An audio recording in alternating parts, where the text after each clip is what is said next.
웨스트베리버드 여러분 안녕하세요. 제주도에서 사진 찍는 개그맨 윤스타입니다. 얼마 전에 일어났던 재미난 일을 여러분들께 소개를 해드리고자 합니다. 제가 제주도에서 사진도 찍지만은 자그맣게 가게를 운영을 하고 있습니다. 이 가게를 하다 보면은 뭐가 필요하죠?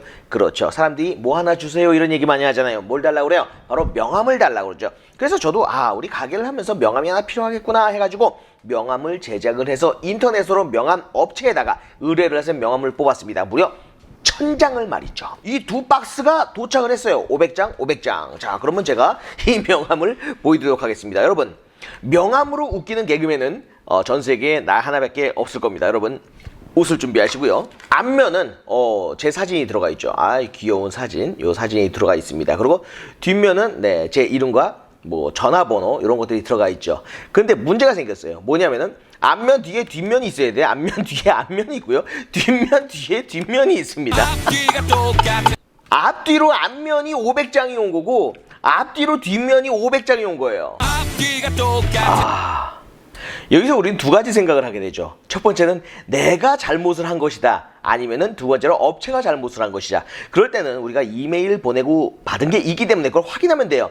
확인했더니 저는 다행히 잘못이 없었습니다. 업체 측의 잘못이었죠. 어떤 업체라고 얘기하면 괜히 공격을 받을 수 있으니까 그런 업체에 대한 얘기는 제가 안 하도록 하겠습니다. 사람은 실수를 하잖아요. 그래서 다시 전화를 해서 제대로 된 명함을 만들어주길 바랍니다 했더니 그분도 깔깔 웃으시면서 제대로 명함을 만들어 주셨습니다. 정말 다시 봐도 웃기잖아요. 앞면 뒤에도 앞면, 뒷면 뒤에도 뒷면. 그래서 이 명함 같은 경우는 올바르게 쓰기 위해서는 이렇게 붙여야 돼요. 이렇게 붙여가지고 호치케이스로 찍어가지고 쓰던지 아니면 테이핑을 해서 쓰던지. 근데 이걸 과연 써야 될까요? 아니면 어떻게 해야 될까요?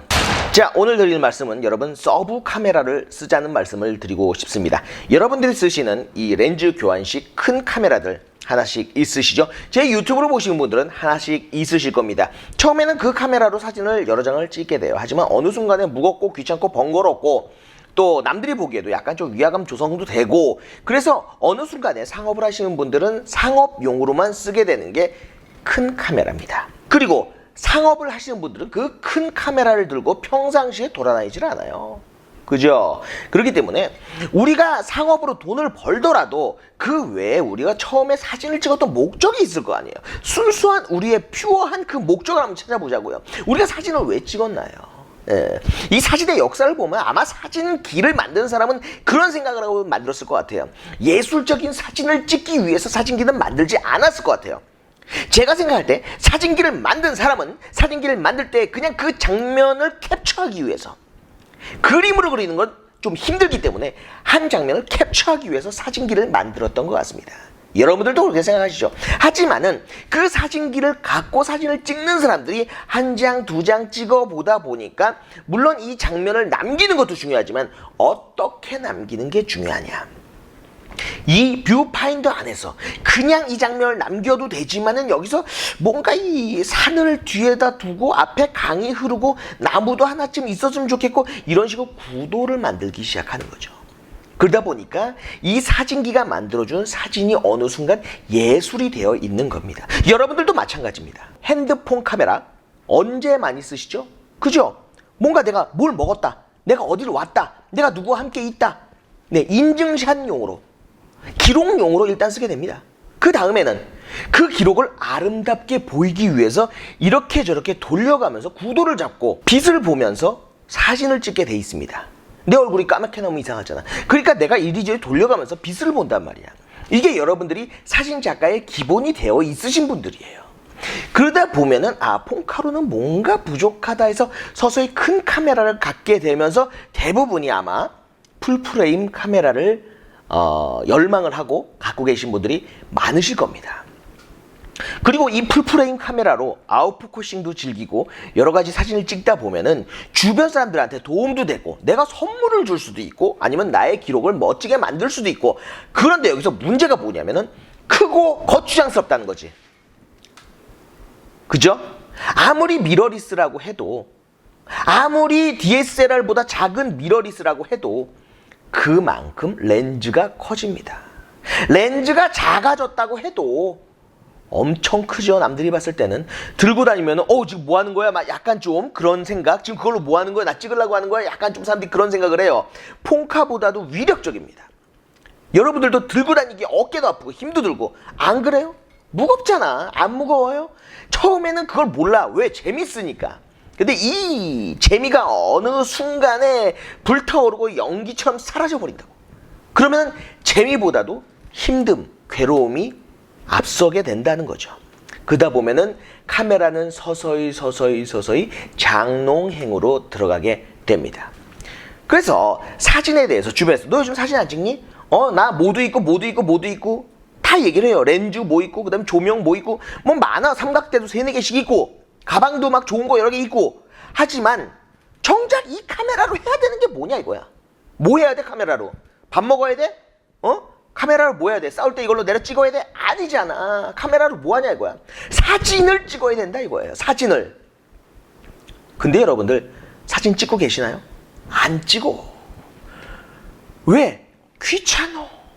귀찮음이 왜 와? 힘드니까, 무거우니까, 번거로우니까.